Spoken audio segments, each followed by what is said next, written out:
So I ended up seeing you guys at Discovery in Ventura. You guys opened up for Face to Face? Face to Face. Or Leftover Correct. No, yeah, Face to Face. And I was floored. Like, I was totally in awe by your guys' performance and your songs. Thanks. And I really got every single one of your CDs now. And I did a little research about you specifically, and just amazing. You had recently overcome addiction. Is that correct? It's true. I still smoke some weed, so I'm not going to say I'm 100%, teetotal, but I gave up everything else. Everything. I was on Xanax prescribed by the doctor for like 7-8 years. I just decided to check out of life, and it was such a bummer. And I was such a sad, sick person for so long. I just kept telling myself, I'm broken, and I'm this, just sad, sick artist, and I was very negative most of my life. And then I got the opportunity to get better and get off the stuff. And Fat Records, they sent me, they paid for me to go to detox to get off of everything. And in doing so, I learned so many lessons about myself, but I was so scared for my life. Finally, I had been very suicidal most of my life, and just a very dark person.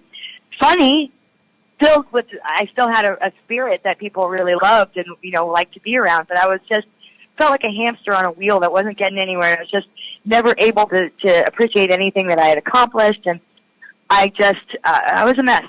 So in getting better, I got so scared for my life because I didn't know what was happening to me. And it wasn't that I wanted to still use drugs. I didn't. In fact, I didn't ever want to do that again because of what I did to myself. I did so much damage to my brain with the Xanax. It wasn't only that I was on. I was, doing blow, and I was doing pills, pills, and I was mixing a lot of stuff and drinking sometimes. And but the Xanax was the one thing that was a constant every day, and it changes your brain chemistry a lot. So I felt like I was going to. Oh man, I was hearing stuff that wasn't there. I was seeing stuff that wasn't there, and I was sober. So my brain was really fighting to come back to whatever this reality that we all share may be. Yeah. So, I mean, and it's still a few, it's not like I'm still kind of walking around but I'm doing a lot better. I'm doing better than I ever was when I was on it, that's for sure. And I don't really remember a lot from when I was on it, and I don't remember a lot from before. I do remember a lot more from before I was on it than when I was on it. Those 7-8 years are just completely gone. I can't even remember how many years it was, but I know it was in that range. I mean, I had to learn this. What was the breaking point for you where you said, you know what, this is not for me no more. This is not cool. I really need to stop. The universe made that decision for me. I didn't really do it. I was on the Fat 25-year tour with my band. We were finally getting to go out with all the bands that we wanted to play with. We were finally getting a chance to get some notoriety for all the hard work that we put in. And I was just this, exhausted. It was overnight drives, and we were in a van, and we had to load in by noon every day. And so, I was drinking. I was doing Xanax and Klonopin. I was doing painkillers. I was doing cocaine, and I just was this monster. And then the last day, the last day I was there was in Minneapolis. I got in a fight with every single person, turns out, that was on the tour or there. I got kicked out of the venue. I mean, I'm 115 pounds. You know what I mean? You've got to be a terror to have everybody not want to be around you.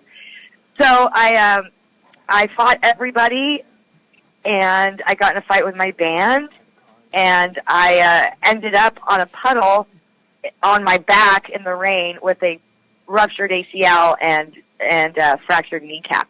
Mm-hmm. And I was laying there screaming, and then we went back I got taken back to the hotel, and I was telling everybody, fuck you, I'm done, apparently. I don't remember a lot of it, but I got back to the hotel room, and I just wanted to die. So I took a lot more pills, and I started cutting at my wrists, and it was awful. And, you know, people got in touch with my parents, and I had called my dad to tell him goodbye. I remember that. And then I got taken to the emergency room where I found out that, you know, I already had knee problems because I probably had ruptured my ACL a few years prior. But this was re-injured, and now it had a fractured kneecap. So I was in a lot of pain, but I got flown from Minneapolis, leaving my band behind, and I got flown out of there, and they had to drive home with no shows, no opportunity to make money, nothing. So I just, you know, I totally fucked them over. I fucked over everybody. So when I got home, and prior to this, I must say that, like, my cousin, who's like a year and a half younger than me, it was like my first best friend in life, died like 3 days into the drive of the tour. So I was in the van for 3 days, and then I got a call I was in the middle of the country by my mom saying that my cousin died, and I didn't know how to feel, so I just kept taking more pills, and I kept buying sunglasses for whatever reason. That was how I mourned. I just would go buy like 3-4 pairs of sunglasses at a time at every truck stop. And then, you know, so I was already desperately sad, more sad than normal. And then I got home, went to his funeral, and when I got home from that, I got the ultimatum from my band that said, you need to go to rehab or we're not going to be in a band with you anymore. And I freaked out, and I didn't know what to do. So I called some people, and I was like, what do I do? And the band was not going for any of it, so they came in on Jennie's birthday and gave me an intervention. And I said, okay, I'll do it. I'll go. The band, you guys in the band is that important to me. Like, music's never turned its back on me. I'm not going to turn my back on it. So I went and spent 10 days by myself in this, not by myself, it was co-ed. And I met some great people and some really scary people, and it was a life-altering situation, so much so that when I got out, it was sensory overload, and I got so scared I couldn't be on my own. I couldn't do anything. I was like a child again. I couldn't sleep. I couldn't do anything. So I made my mom come down. I made my boyfriend come, and I made my roommate stay with me for at least 5 days in a row. Like, I couldn't ever be alone. Like, I was so scared. So they got me through it, and I got myself into therapy, and that's it. And here I am.